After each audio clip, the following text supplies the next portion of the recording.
In 1969 I owned a 1966 MG Midget Mk.II. This car was built by the British Motor Corporation. BMC had been formed in 1952 by the amalgamation of Morris and Austin car companies. The initials MG stood for Morris Garages, which was the sports car division of Morris Motors. The power unit was a 1098cc A-series engine with an 8.9:1 compression ratio and twin SU carburetors, developing 59 horsepower at 5,750 RPM. Top speed was about 90 miles per hour. The original instrumentation comprised a fuel gauge, oil pressure gauge and water temperature gauge. An additional panel housed a radio, vacuum gauge, clock and ammeter. There was also a magnetic compass, and to assist in controlling coolant temperature, a radiator blind. Behind the steering wheel was the rev counter and speedometer. A separate steel frame, when attached to the body, supported a PVC hood for when the weather was bad. It took about 10 minutes to fit.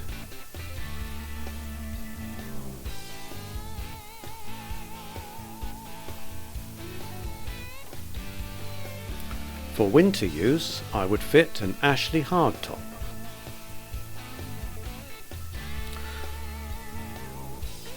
Although the car was generally reliable, there were plenty of mechanical issues to deal with.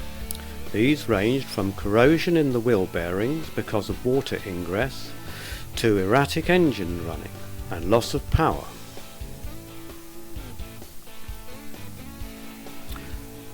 Unequal compression readings led me to remove the cylinder head in the hope of rectifying the problem.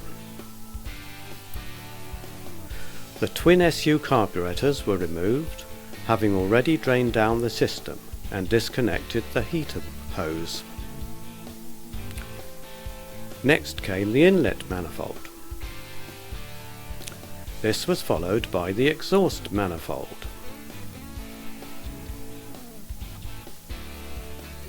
Next for removal was the overhead valve rocker arm assembly.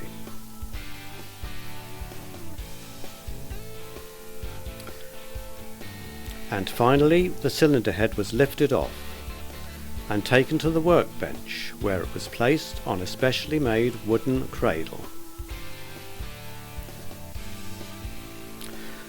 Close examination of the combustion chambers immediately identified the reason for the sluggish performance. An exhaust valve was severely burnt. Using a valve spring compressor, the valves were removed from the cylinder head one at a time.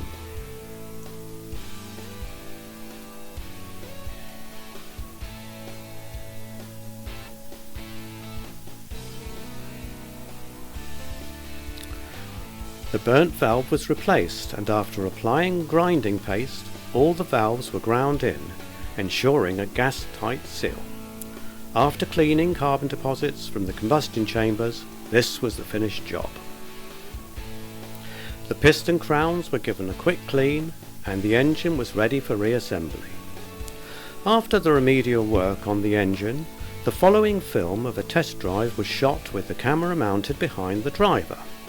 A tape recorder on the passenger seat was used to record original sound, including some commentary, which may not be in accurate sync with the images.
I hope you found this short film interesting.